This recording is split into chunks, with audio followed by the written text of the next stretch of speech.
Okay, आजचा topic आहे आपला pipe and pipe fittings. Pipe म्हणजे लांब, सिलेंड्रिकल आणि होलो मीन्स पोकळ असा जो असतो त्याला आपण पाईप म्हणतो. सिलेंड्रिकल आहे, सिलेंडर माहिती ना, लंब गोलाकार आणि लांबडा, आणि हॉलो आहे, आतून पोकळ आहे, अशाला आपण काय म्हणतो, पाईप असं म्हणतो. ओके, तर पाईप आणि ट्यूब याच्यात फरक माहिती आहे का तुम्हाला? ट्यूब पण म्हणतो ना, नळी. ट्यूब आणि पाईप याच्यातला फरक काय? तर अर्धा इंचापेक्षा जे कमी असतं, ज्याचा इनर डाया आयडी आतला जो व्यास आहे तो अर्धा इंचापेक्षा कमी असेल तर त्याला आपण ट्यूब म्हणतो, आणि अर्धा इंचापेक्षा जास्त असेल तर आपल्याला त्याला पाईप म्हणतो. समजलं? पाईप आणि ट्यूबमधला हा फरक आहे.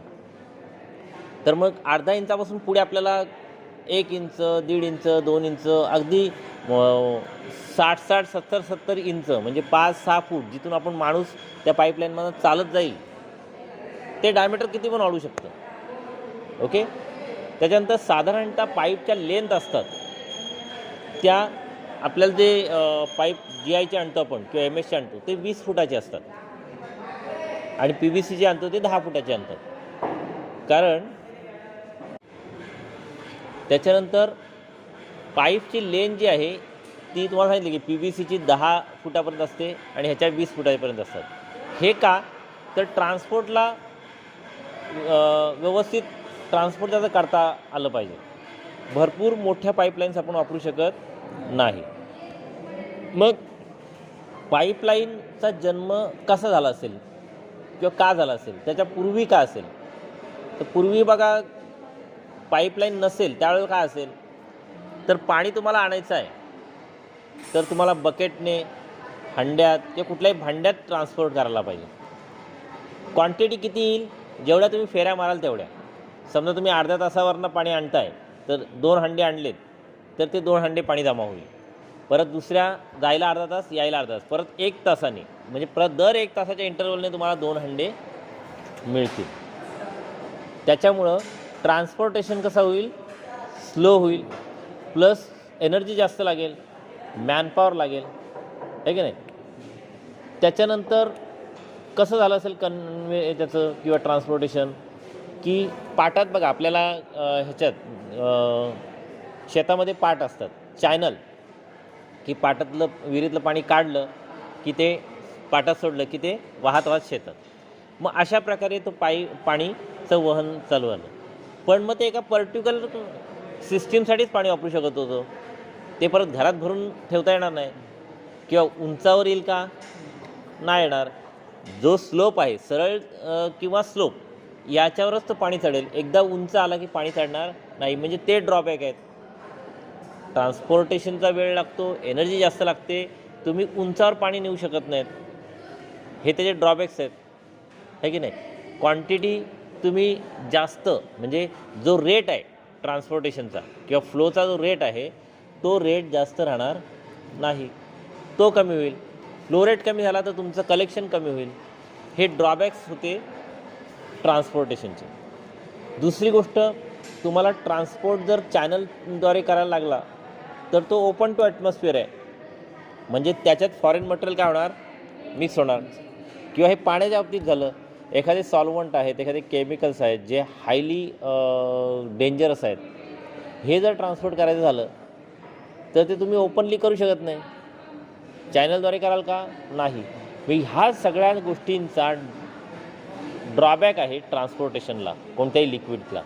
ओके, आणि ते दूर करण्यासाठी कोणाचा जन्म झाला? पाईपचा.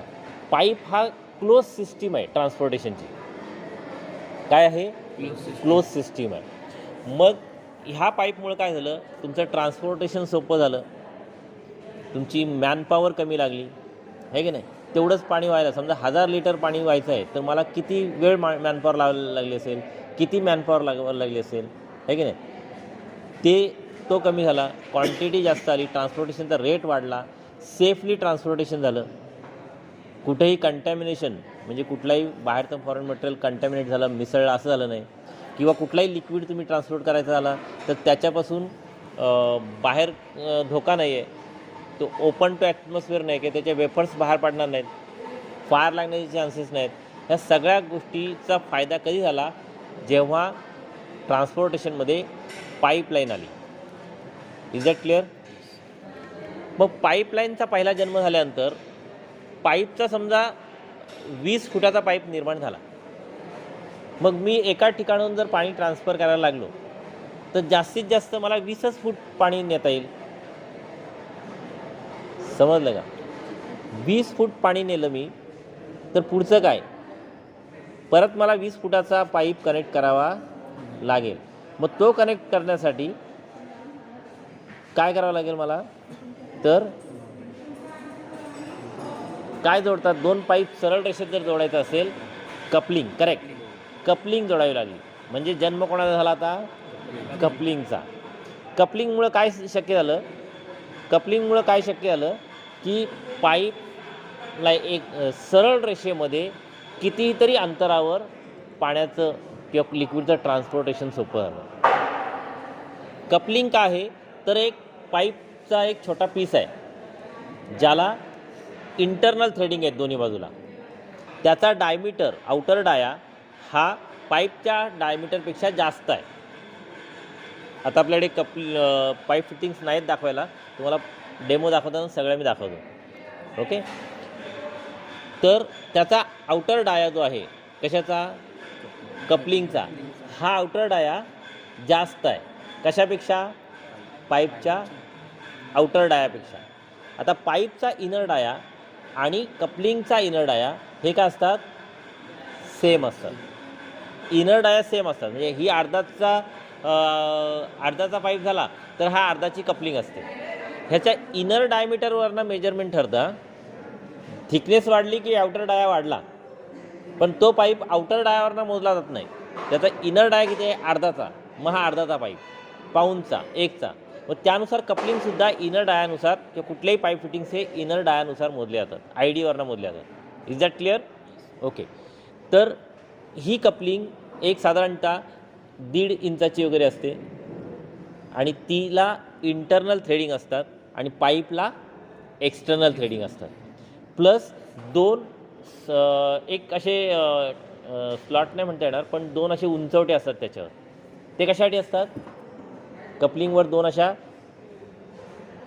ठळक भाग वर आलेला असतो किंवा असं एक पट्टी असते, तर तुम्हाला ते फिटिंग करायला ग्रीप मिळावी. आपण फिटिंग करण्यासाठी, पाईप फिटिंगसाठी काय वापरणार आहोत, पाईप रेंज.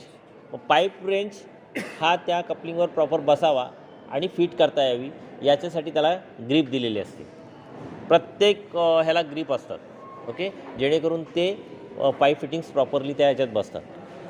आता कपलिंग काय केली, कपलिंगला इनर थ्रेडिंग आहेत तर पाईपलाईनला आउटर थ्रेडिंग आहेत. आता ही कपलिंग त्याच्यावर बसवली. आता तुम्ही इथून पाणी सरळ रेषेत किती पण अंतरावर नेऊ शकता. कशामुळे शक्य झालं, पहिल्या पाईपलाईनमुळे आपल्याला फक्त एक 20 फुटाचंच पाण्याचं ट्रान्सपोर्टेशन झालं. आता मी सरळ रेषेत नेऊ शकतो, बरोबर आहे की नाही. मग सरळ रेषेत मी आपल्या करण कालगुडेच्या घरापर्यंत काय नेलं, पाण्याची पाईपलाईन नेली. ओके, आता तिथं नेल्यानंतर आमचा बाजूला होता ज्ञानेश्वर कालगुडे. तो म्हणणार करणला पाणी दिलं तर आमचं काय, बाबा तुला पण पाणी घे. मग कशाचा जन्म झाला, एल्बोचा. कारण करण कालगुडेच्या घरापासून बरोबर 90 डिग्रीला ज्ञानेश्वर कालगुडे राहतो. Is that clear? त्याच्यामुळं एल्बो लावला मी. एल्बो लावल्यानंतर काय झालं, 90 डिग्रीमध्ये पाणी फिरलं कोणाकडे, ज्ञानेश्वर कालगुडे, करण कालगुडे मेला. पाणी कोणाकडे फिरवलं आम्ही, 90 डिग्री याच्याकडे फिरवला. आता 90 डिग्री फिरवण्यासाठी मला काय करावं लागलं, एल्बो वापरावा लागला. एल्बो हा 90 डिग्रीमध्ये पाण्याचा फ्लो नेतो.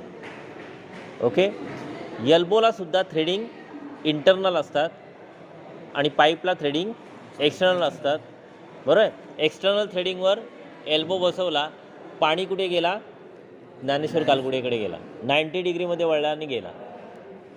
आता लागला तो बोंब मारायला किंवा माझं पाणी तिकडे वळवलात, बरोबर की नाही. आता आपल्याला दोघांना पण पाणी द्यायचं आहे. मग का आलं, टी आलं. टी ही अशी आहे की आलेला फ्लो समजा मला इथं फ्लो आलेला आहे आणि तिथून ह्या बाजूला आणि ह्या बाजूला न्यायचा आहे, तर आलेला फ्लो तो 90 डिग्रीमध्ये पण विरुद्ध दिशेला नेतो. म्हणजे 2 एल्बोचं काम करतो तो. 2 एल्बो आपण लावू शकत नाही, पण 2 एल्बो जर लावले आणि त्याची डायरेक्शन चेक केली तर 90 डिग्रीला आपण आलेला फ्लो विरुद्ध दिशेने नेऊ शकतो. किंवा आलेला फ्लो सरळ रेषेत आणि 90 डिग्रीमध्ये, म्हणजे कुठल्या तरी 2 बाजूला फ्लो नेऊ शकतो. हा 3 वे आहेत. त्याला टीला काय आहेत, 3 वे आहेत, 3 रस्ते आहेत. पण एक रस्ता येण्यासाठी आणि 2 रस्ता जाण्यासाठी. म्हणजे टीने आपल्याला अशा प्रकारे फ्लो नेता येतं. एकतर सरळ आलेला फ्लो 90 डिग्रीमध्ये विरुद्ध दिशेने नेता येतो, किंवा एक 90 डिग्रीमध्ये आणि एक सरळ नेता येतो. Is that clear? म्हणजे आपण आता असा लावला की करण काळकुडे बोंब मारते म्हणून आपण काय केलं, एल्बो काढला आणि टी लावला. टीमुळे आपण ज्ञानेश्वरला दिलं पाणी आणि करणला दिलं.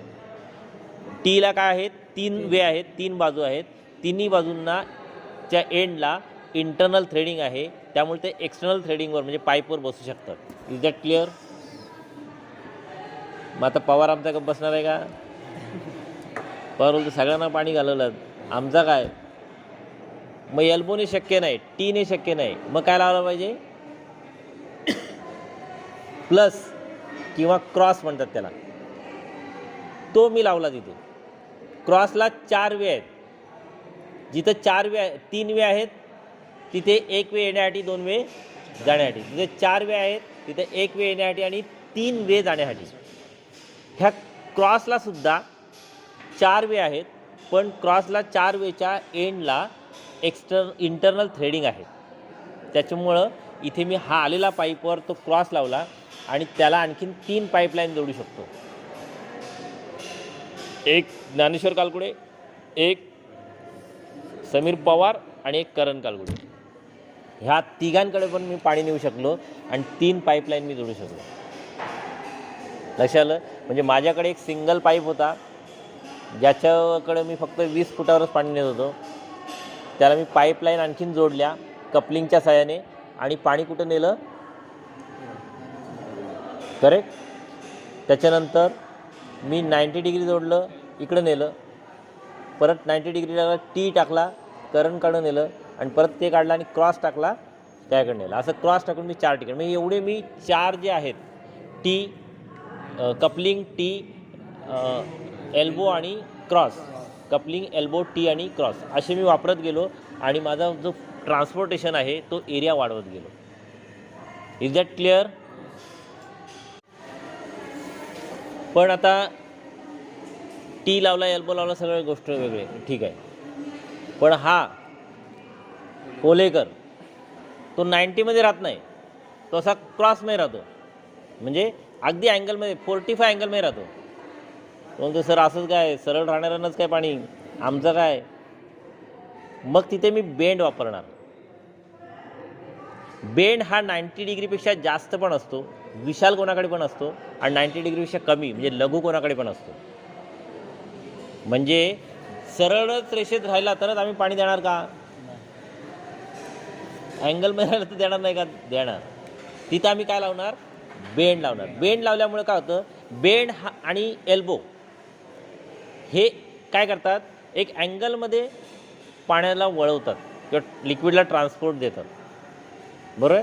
पण एल्बोची काय खासियत आहे, तो 90 डिग्रीमध्ये असेल त्यालाच पाणी देईल. राईट अँगलमध्ये जो असेल सरळ त्यालाच मी पाणी देणार. पण बेंड हा फ्लेक्झिबिलिटी आहे त्याच्याकडे, तो तुम्हाला 90 डिग्रीपेक्षा कमी अँगलमध्ये वळवायचं असेल पाणी तरी नेईल, जास्त अँगलमध्ये पण नेईल. बेंड हा किती अँगलमध्ये असू शकतो, ओके. पण बेंडला एक्सटर्नल थ्रेडिंग असतात, पण एल्बोला इंटरनल थ्रेडिंग असतात. मग एक्सटर्नल थ्रेडिंग, आता मला पाईपला जर बेंड लावायचा असेल तर बेंड आणि पाईप ह्या दोघांना एक्सटर्नल थ्रेडिंग आहेत. मग ते कनेक्ट होतील का? मग काय करावं लागेल? बेंड आणि पाईप ह्यांना दोघांना बाहेरून थ्रेडिंग आहेत. जसं एल्बो मी डायरेक्ट लावला पाईपला कारण तो इंटरनल थ्रेडिंगचा आहे, पण बेंड हा बाहेरून थ्रेडिंगचा आहे.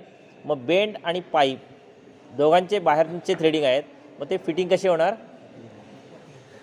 कपलिंग लावून. कपलिंग किंवा कोणताही इंटरनल थ्रेडिंगचा लावलात, तुम्हाला फक्त बेंडमध्ये जायचं आहे कपलिंग लावू शकता, पण तुम्हाला टीमध्ये पण वळायचं आहे आणि मग बेंड करायचं आहे तर तुम्ही तिथे टी वापरा. लक्षात आलं का?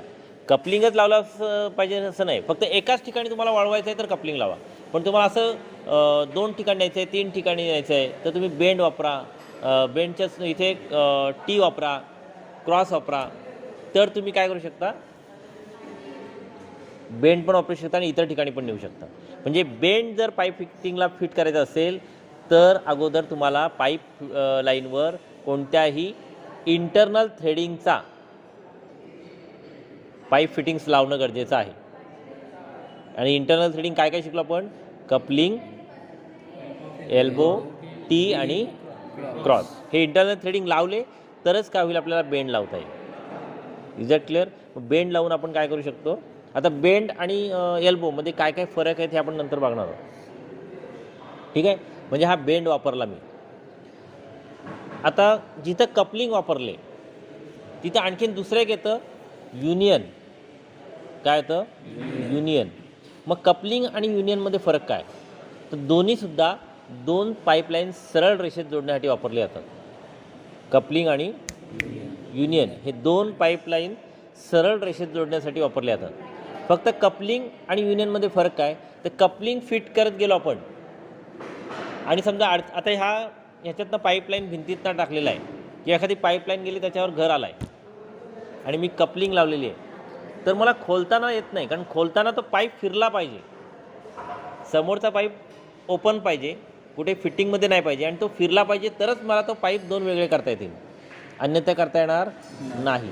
मग जिथं अडचणीचं ठिकाण आहे किंवा जिथं तुम्हाला मेंटेनन्स करायला सोपं जावं, इथं कपलिंगच्या ऐवजी युनियन वापरलं जातं. युनियनमध्ये 2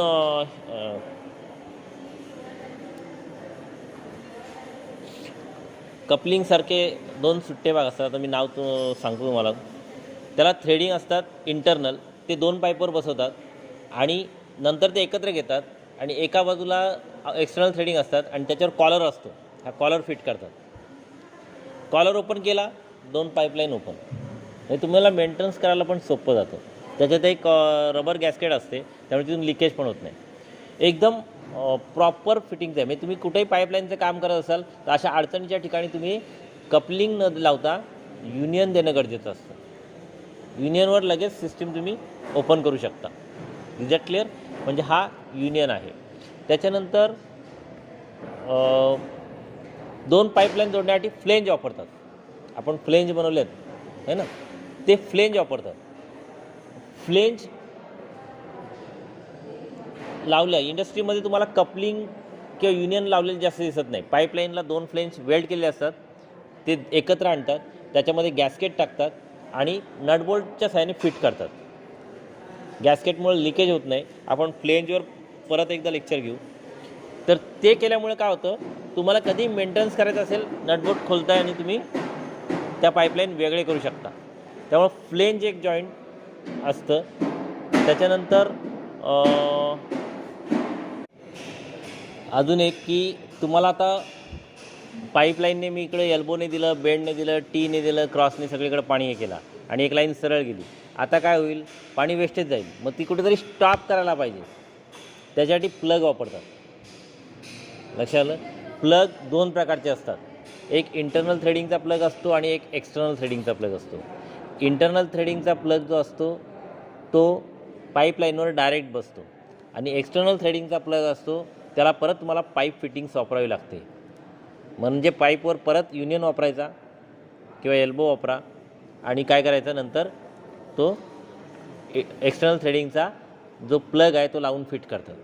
किंवा काही ठिकाणी इंटरनल थ्रेडिंगचा असतो तो डायरेक्ट पाईपलाईनवर बसतो आणि पाणी तुमचा बंद होतो. ओके, म्हणजे मी पाणी स्टार्ट केला, सगळ्यांना देऊन पाणी बंद केलं. एवढे पाईप फिटिंग जनरली वापरले जातात. पाईप आणि पाईप फिटिंग्समध्ये दुसरा मुद्दा येतो सिलेक्शन ऑफ पाईप. जसं मी तुम्हाला सांगितलं की पाईपिंगमध्ये किंवा पाईप डिझायनिंगमध्ये जे कोर्सेसमध्ये हा सर्वात मोस्ट इम्पॉर्टंट गोष्ट आहे. तर पाईप कोणता सिलेक्ट करावा, तुम्ही कोणतं काम करताय त्यानुसार पाईपची सिलेक्शन असतं. म्हणजे पाईपचा MOC material of construction, pipe प्लास्टिकचा PVCचा पाहिजे, UPVCचा पाहिजे, रबरचा पाहिजे, है की नाही, किंवा MS चा पाहिजे, माइल्ड स्टीलचा, किंवा GIचा गॅल्वनाइज आयर्नचा पाहिजे, किंवा चांदीचा पाहिजे, स्टीलचा पाहिजे, चांदीचा पाहिजे, तांब्याचा पाहिजे, सोन्याचा पाहिजे. Depends upon your work demand. तुम्हाला कशासाठी पाहिजे ते महत्त्वाचं आहे. मग MOC जी आहे ही कशावर डिपेंड असते की त्याच्यामध्ये काय फ्लो होणार आहे. मग त्याच्या ज्या प्रॉपर्टीज आहेत किंवा त्या लिक्विडचं जे MSDS आहे त्याच्यावर ह्याचं MOC डिपेंड असतं. तुम्ही ॲसिडिक फ्लो करणार असाल तर तुम्हाला SS पाहिजे, स्टेनलेस स्टीलचा पाईप पाहिजे, आहे की नाही. हॉट वॉटर असेल तर तुम्हाला GI MS पाईप पाहिजे, आहे की नाही. जर गंजवणाऱ्या गोष्टी असतील, ॲसिडिक आहे किंवा हायली बेसिक असतील तर तुम्ही SS वापरायला पाहिजे, अन्यथा ते गंजणार, आहे ना. ॲसिडचं असेल तुम्ही ग्लासची लाईन वापरायला पाहिजे, सॉरी ॲसिडसाठी तुम्हाला ग्लासच्या लाईन्स वापरायला पाहिजे. बेससाठी तुम्हाला SS वापरायला पाहिजे, स्टेनलेस स्टीलचं, आहे ना. नॉर्मल असेल तर तुम्हाला GIमधनं जमेल. त्याच्यानंतर तुमचं टेम्परेचर किती आहे, टेम्परेचर हाय आहे आणि तुम्ही रबरचं किंवा PVCचं वापरताय, जमणार आहे का, नाही. प्रेशर किती आहे त्यानुसार त्याची थिकनेस, MOC आणि त्याची थिकनेस, जाडी किती असावी हे डिपेंड त्याच्यावर आहे, आहे की नाही. प्रेशरनुसार त्याचा इनर डाया किती असावा, तुम्हाला किती प्रेशर पाहिजे त्याच्यानुसार त्याचं MOC, त्याची थिकनेस, त्याचा इनर डाया ह्या गोष्टी ठरतात. बाहेरचं वातावरण कसं आहे याच्यावर पण MOC ठरते, आहे की नाही. बाहेरचं वातावरण कसं आहे, समजा बाहेर तुमचं फुल ॲसिडिक वातावरण आहे आणि त्याच्यात तुम्ही MSचा किंवा GIचा पाईप वापरताय तर तो गंजणार आहे की नाही, त्याचं करोजन होईल. त्याच्यामुळं तुम्ही कुठल्या कंडिशन्समध्ये काम करताय, किती टेम्परेचरला, किती प्रेशरला, किती ॲसिडिक आहे, किती बेसिक आहे, किती फ्लोरेट हवा आहे की नाही, या सगळ्या गोष्टीवर डिपेंड राहतं तुमच्या पाईपची MOC, त्या पाईपची थिकनेस, त्या पाईपची इनर डाया. ओके. लेंथसुद्धा तुम्हाला किती लांबीला पाहिजे पाईप, किती लांब न्यायचं ह्याच्यावरला लेंथ ठरणार आहे की नाही. पाईप फिटिंग्स कशावर डिपेंड आहेत तर तुम्हाला ते जे ट्रान्सपोर्टेशन ते कुठल्या कुठल्या मार्गाने कसं न्यायचं आहे याच्यावरनं तुम्हाला पाईप फिटिंग. सरळ न्यायचं असेल तुम्ही कपलिंग वापरताय, बेंडमध्ये नाही टर्न मारायचं असेल तर तुम्ही एल्बो किंवा बेंड वापरताय, 2 वेला न्यायचं असेल तर तुम्ही T वापराल, 3 वेला न्यायचं असेल तर तुम्ही क्रॉस वापराल, थांबवायचं असेल तर प्लग वापराल, आहे की नाही. किंवा 2 पाईपलाईन जोडायची कपलिंगच्या ऐवजी तुम्ही युनियन जोडाल किंवा पाईप फ्लेन जोडाल, फ्लेन जॉईंट माराल. तर अशा बऱ्याचशा गोष्टी तुमच्या कामानुरूप ठरतात. हे झालं तर सिलेक्शन. लक्षात आलं. तर हे सिलेक्शन आपण काय काम करतो किंवा काय काम करणार आहोत याच्यावर डिपेंड आहे, त्याच्यानुसार ते ठरवलं जातं. Is that clear.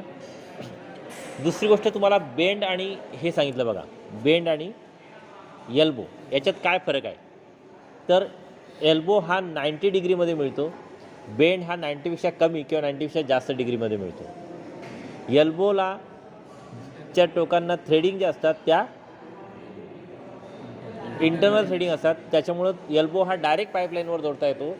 तर बेंड हा ला एक्सटर्नल थ्रेडिंग असतात, त्याच्यामुळे बेंड हा पाईपलाईनला किंवा कुठल्याही ह्याला जोडायचा असेल तर आपल्याला दुसऱ्या इंटरनल थ्रेडिंगच्या पाईप फिटिंगची गरज लागते. कपलिंग म्हणा, एल्बो म्हणा, T म्हणा, क्रॉस म्हणा, ह्या गोष्टी लावायला लागतील तरच आपण बेंड लावू शकतो. हा दुसरा फरक आहे. एल्बोमध्ये जो प्रेशर ड्रॉप आहे तो जास्त आहे. प्रेशर ड्रॉप म्हणजे जो प्रेशर सरळ आलेला आहे तो 90 डिग्रीमध्ये वळताना प्रेशर काय होईल, ड्रॉप होईल, कमी होईल. हे प्रेशर ड्रॉप होणं जास्त आहे.